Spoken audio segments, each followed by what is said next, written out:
Hello, ladies and gentlemen. Welcome back to the first episode of Spearcast. It's been a minute. My name is Lucas Quick. I'm the executive editor of The Spear. And my name is Abel Tariku. I'm your co-host, and I am the current managing editor of The Spear. I'm your guest, beat reporter for the San Jose State football team, Niles Hall. And I am another guest, the beat reporter for the Mercury News for San Jose State football, Aaron Johnson. So we are heading to the bye week right now, but previously San Jose State, we just lost to the 7th-ranked Texas Longhorns, and we had one of us go to the game, and that was Abel. So can you explain your experience down in Austin? Oh, okay. So I had left on Thursday, and it was actually a pretty cool experience. No, you don't normally to get that kind of experience here, just because Austin is such a big football program. You got Arch Manning, so obviously the Mannings were there. A whole bunch of celebrities were there as well. So it's being up in the press box. I actually have a little bit of funny story I haven't told you guys yet. So when me and Mo, shout out Mohammed, he was also there, a part of Update News. So when we were trying to find our gate for the media press box, we were trying to, we were on the left-hand side, and our gate was on the right-hand side. And then so we were trying to cross, but literally right as they're about to cross, they had to get the whole marching band, the whole cheerleaders, they had to get the cow and everything because all the players were walking up. So we were oh my God, now of all times, because we were getting lost. What's it called? Their stadium is huge. And then so we had finally found our gate, and we got to wait even more. But luckily I saw Arch Manning walk by, so that was pretty cool. He was 2 feet away from me. Okay. So that was pretty nice. Obviously, the game didn't go as I wanted it to go, but I met a bunch of cool people there. Obviously, I met Vic, who was Vic Aquino. Yeah, shout out Vic Aquino. He's a really cool guy. Maybe we'll have him on the pod. Who knows? I met some other people that work in the Texas area as well. And even though the game wasn't that great, it was just something that I feel if everybody should cover at least one road game, just to kind of see different schools and how they manage. You can meet different people. And luckily for me, I was able to go to one of the biggest football schools. Very humid, though. I will say that.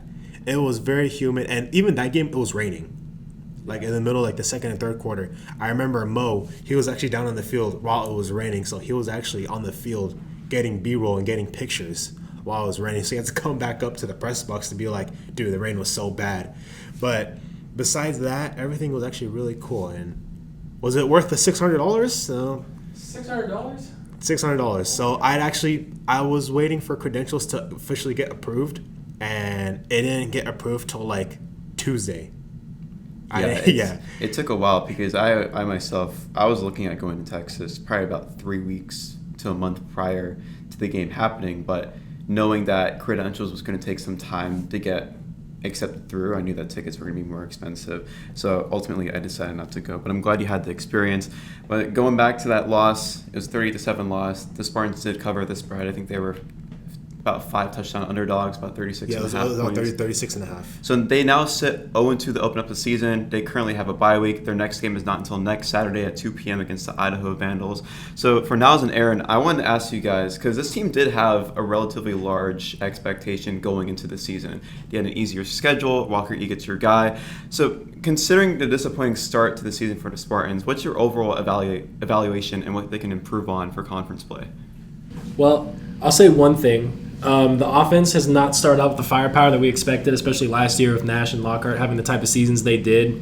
But one thing that's impressed me so far is the defense. The defense has been great. The defense against Central Michigan, sure, they had 120 rushing yards in the first quarter, but they locked them down for that second through fourth. And then even against Texas, the first drive, they force a 3-and-out for Texas. They lose yards. And then the second drive, I believe they gained 14, and then they have to punt again. And it's 0-0 through these 2 drives. And really, Texas only gets the score when we start fumbling the ball and they start in our own territory already. So that's not really a full, fair fight for our defense. And I believe they only scored 2 touchdowns when they had to go the full field against us. So honestly, I was very impressed with how the defense played. Obviously, forced a turnover from Arch Manning. Very cool. And I'd like to add that they held the Longhorns scoreless for the entire fourth quarter as well. So if it wasn't for the fact that the offense kind of stagnated, obviously, even during that game, Scudero obviously had a ton of open, he was downfield, ready to go. but Egan just kind of missed him. So if we were able to get a couple of touchdowns there, like that defense was pretty solid up until the end of the game. Obviously, with like the turnovers, there's not much that you can do about that. But even with the hand dealt and with that talent that they faced, I was still pretty satisfied with their performance. Yeah, and the defense, just real quick, I want to add that the defense held the Longhorns to 2 for 12 on third down. So, yeah, going into this next game, I think the biggest point of emphasis for the Spartans is just offensive communication. And Coach Stutzman's spread and shred offense, a big point of emphasis for the Spartans is the communication, because there's a lot of option routes the receivers are running. And with the 4 new wide receivers, I just don't think there's a lot of continuity going on with the wide receivers and Walker Egan yet. Yeah, we're going to see them. They're going to get more time to be familiar with each other and everything.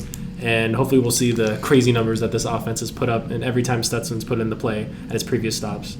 So throughout conference play. You were talking about the expectations. I thought they were a little too high. I saw people say 11-1. People forget that Stanford, while Stanford was bad last year, they're rebuilding. Andrew Luck's got them. They're still Stanford, where we have them on the road.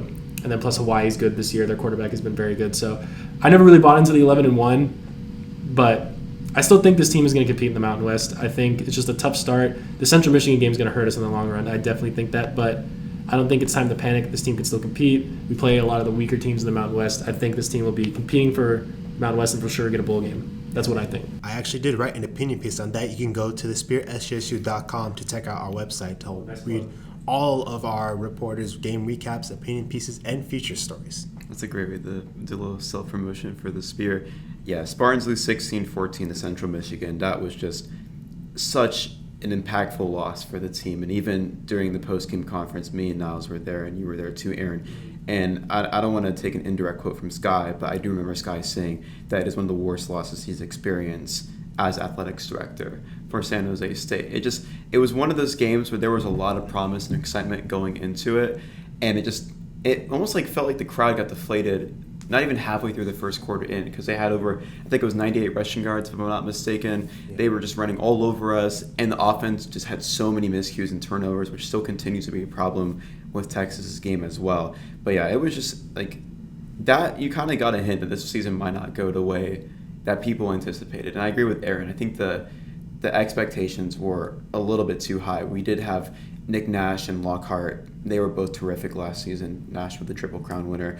But going back to the wide receivers, you guys mentioned that it is a pretty crowded room. But the one guy that has stood out so far is Danny Scudero. He had 189 receiving yards against Central Michigan, which nearly matched Nick Nash's career high with the Spartans. I think he was about 30 receiving yards short. But just explain the impact that he's had on the offense so far and how he could be Walker Egan's =1 target for the rest of the season. Man, I mean, he looks electric. I mean, Walker Egan did say at the post-game press conference at Texas that, him, Scudero, and Kyrie Scholes were, kind of making these routes against some of the best corners in all of college football and getting wide open. So he's just felt, I think he said made him feel very comfortable out there. And, if they were able to, route up these Texas corners, I'm hoping that they'll be able to do the same to some Mountain West corners, later in the season. So I have high hopes in the receiver room. Scudero looks like he's early Egan's favorite target. And I believe Stutzman said, thank God he's on our team at one of his press conferences. So I agree with that. I also agree with what Aaron said. Scudero's going to be a key target for the Spartans moving forward.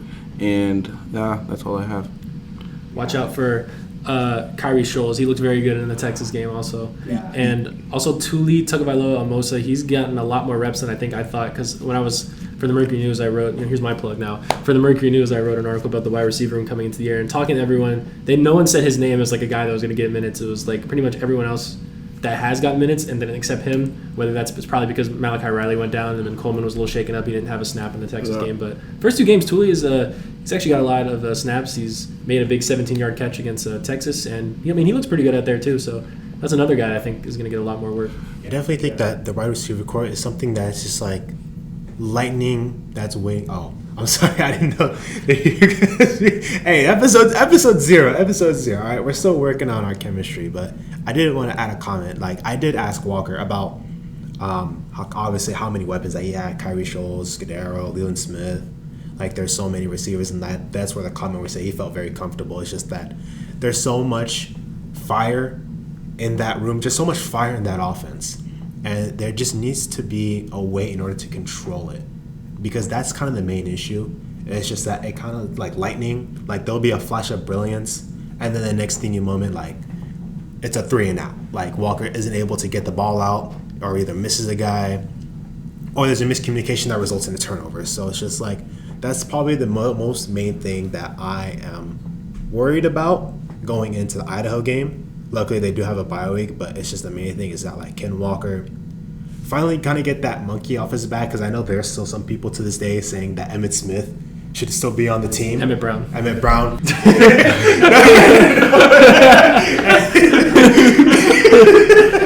not talking about Cowboys running back Emmitt Smith. Shout out Emmitt Smith. Shout out the Hall of Famer. But we're talking about Emmett Brown. Yeah, Emmett Brown. Some people to this day still think that he should still be on the team over Egit. And so I think that's just the main thing. What did you want to say now before I continue? A guy I want to see more involved after the bye week is Leland Smith. We saw his talent at the grab that he made on a defender's head, just pinned it against his helmet. Should have been a catch. It was called back, but it should have been a catch.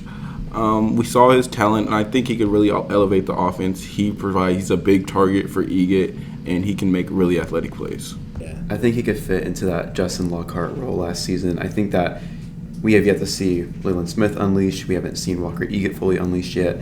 I think that he's been a little bit uncomfortable in the pocket, especially against Central Michigan. I think he made a lot of decisions that he wouldn't typically make in the previous season before. Yeah. And going about Egit's fair share of struggles, I know that despite going 0-2, and it's been a disappointing start for Egit as well, do you guys believe that it's too early to click the panic button on Walker right now? Way too early, in my opinion. The thing is that's interesting about this situation is just the Texas game. You can't judge him for anything. We're not going to play that level of competition again for the rest of the season. It's unfair to criticize him for that. But on the other hand, the Central Michigan game, I think that was something that is a little questionable about it. But I have faith in Walker. I mean, he looked great against Boise State last year. I think he threw for almost 400 yards that game. So I mean, he's played against better competition than Central Michigan. I just think we came out flat that game, and I think he'll be better. I personally still believe in Walker Egit. I think he's proven that he can use the system, play well in the system, hit guys in the system. I mean, we already saw, even though he didn't play that well, Scudero still at 189 yards. And yeah, he missed a couple throws against Texas, but I believe in him. I don't think the coaching staff itself is hitting the panic button on Walker Egit. I think they express full confidence in him, and I believe his early season struggles are just based off the chemistry built up with the new wide receivers. His top two targets are new wide receivers, Danny Scudero and Leland Smith. So I just think as the season progresses, their chemistry will build.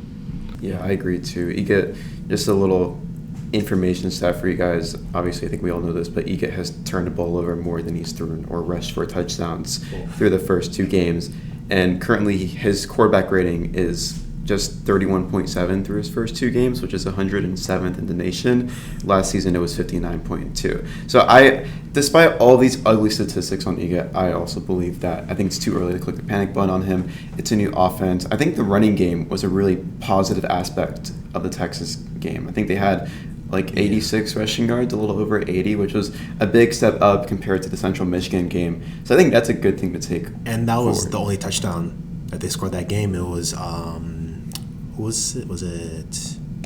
It wasn't Chalk that scored. It was Bates. Yeah, it was Bates who was able to punch it in. And that's something that I wish I could see more near the red zone, because obviously that Central Michigan kind of traumatized me a little bit, because the way that Walker was kind of in like the short red zone areas, he was able to kind of make that right reads. And I don't know why. Walker's a relatively big guy. I think he needs to start using his legs more, in my opinion. I don't know if that's much of a hot take, but Sprinter Egit, exactly. I mean, he should go in there, lower his shoulder. I mean, he did have one run in the Texas game that got him the first down, but I definitely think Walker should definitely be utilizing his legs more. Yeah, and I want to ask you, Aaron and Niles, on what, I think one of the most positive takeaways outside of the defense was the running game. And just explain how big of a deal it is that maybe 85 rushing yards doesn't seem like a very high number for most college teams, but the fact, considering that Craig Stutzman is more of a spread and shred guy, we usually focus on passing the ball more than running the ball, in my opinion. The fact that you ran for over 85 rushing yards against a top 10 team in the nation, how can he use that as a grain of salt to move forward and maybe establish the running game more often moving forward?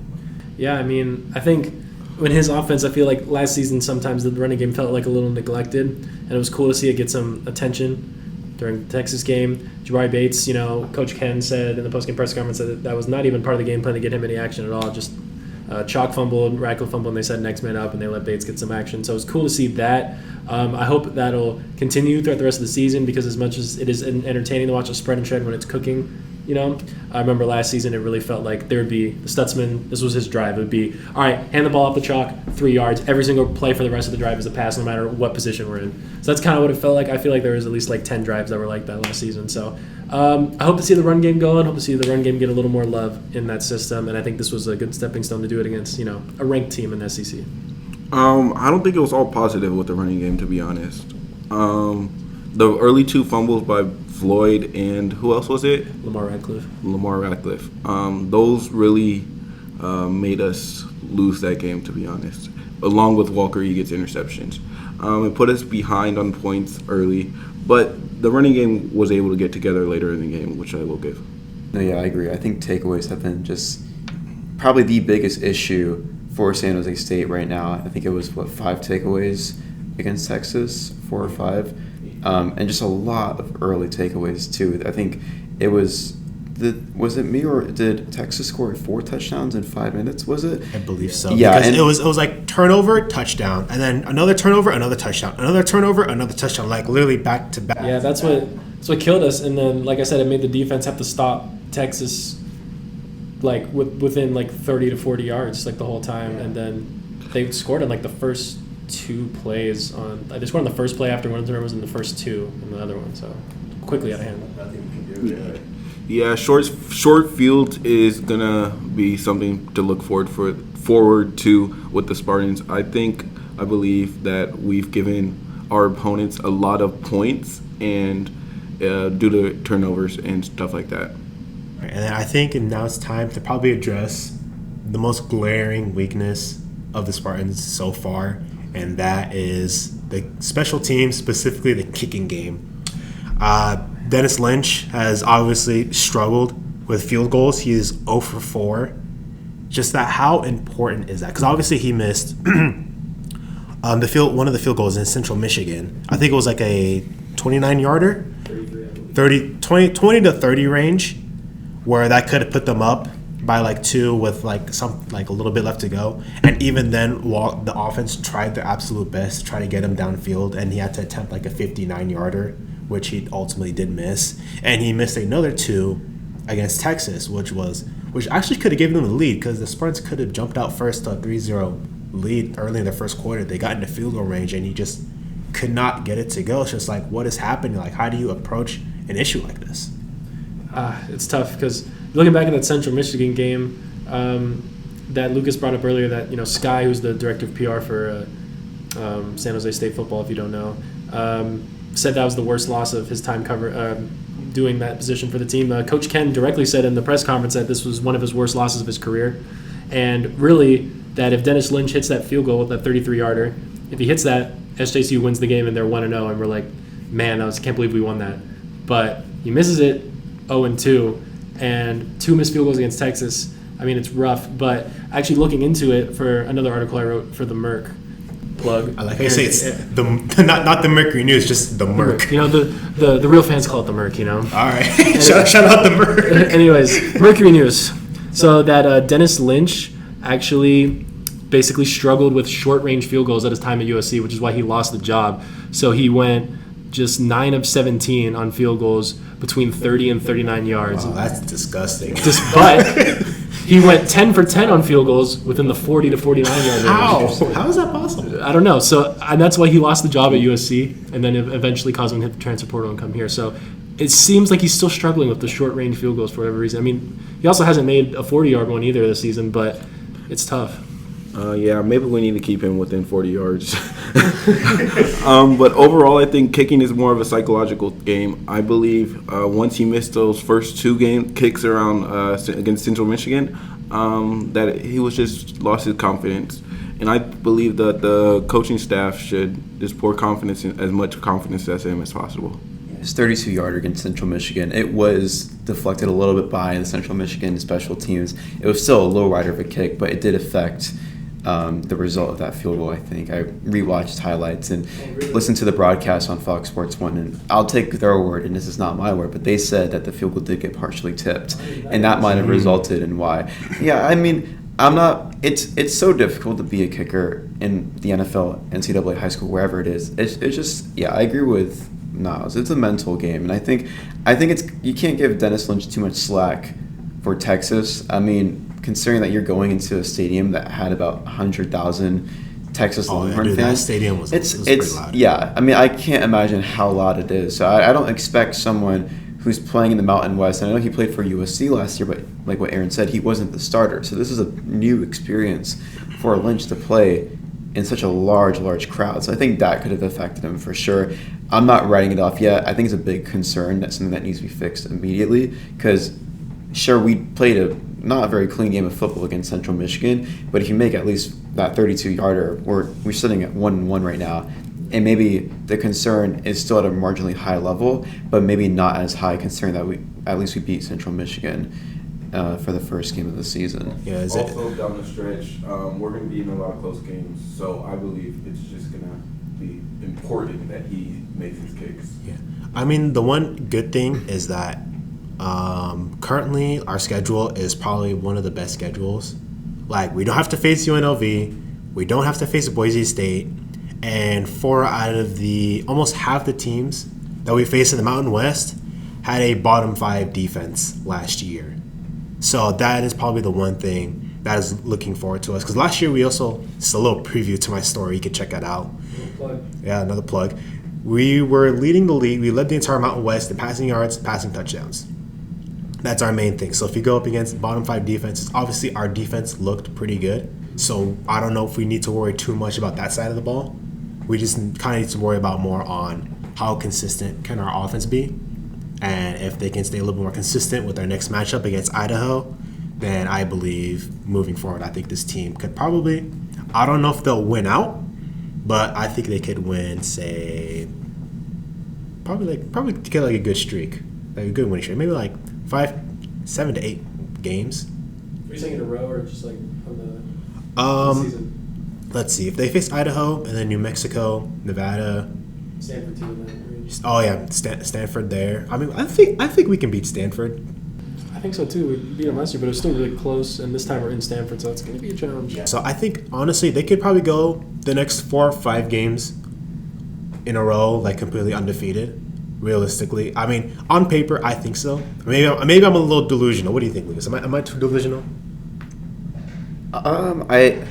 It's difficult because if you go back to before the season began, I did think that this team, despite there's a lot of holes that need to be filled from guys they lost last season, I think that offensively you have Egett. He played about half a year under Stutzman's offense and his game scheme behind it. I thought that Egett would come in a little bit more prepared and a little bit more comfortable in terms of spraying the ball down the field and everything, but that hasn't shown the case. I still think that the Spartans are going to be a competitive team. I mean, we still have all the right pieces around. We went to practice this morning, and even the guys said, like, we know that we're a good team.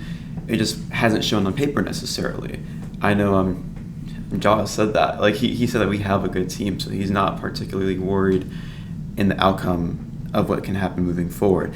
But I do want to close this off because we have gone to 24 minutes already. The last thing I wanted to ask is, like, there's about a week and a half stretch until their next game against Idaho. And for you, Niles and Aaron, what do you want to see from the Spartans to recover and to improve on until next Saturday's game against Idaho? I think the biggest thing is communication offensively. If the receivers and Walker Egett get on the same page, I don't think anything can stop this offense. Stutzman said that in one of his press conferences earlier this week or last week. Aaron, what do you have to say? Yeah, so I want to see what Coach Ken wants to see, which is don't turn the ball over, man. Because Central Michigan, Walker Egett doesn't throw that pick in the double coverage in the first drive. I think we take it 3 there, we win the game. And the fumbles against Texas, obviously I don't know if we would have defeated Texas, but we definitely would have competed for a lot longer than we did if that doesn't happen. And I think that's just what we got to see. I need to see the offense, like Niall said, click a little more. I want to see the defense continue its hot streak, stay hot. Yeah, that's just really what I want to see, because I think if we just don't turn the ball over, I think we're 1-1. And even despite the bad field goal kicking, that doesn't even matter. If we're not in that position, if we don't turn the ball over. Just to wrap it up real quick, I mean, we've gone quite some time here. The Spartans, we've already said it, September 20th, so Saturday at 2 p.m. will host the Idaho Vandals. They'll try to get their first win on the win column for the season, and hopefully we can get some positive takeaways, and hopefully they can get some momentum from that game moving forward. But with that being said, thank you guys for listening. We're going to plan on doing this more often for the rest of the year, and hopefully moving forward as well. But yeah. And if you have any other kind of comments or advice you want to give us, please let us know, because this is still a work in progress. So I am Abel Tariku. And I'm Lucas Quick. Make sure to follow the Spear SJSU. I'm Niles Hall. I'm Aaron Johnson. And we're signing off today. See you guys.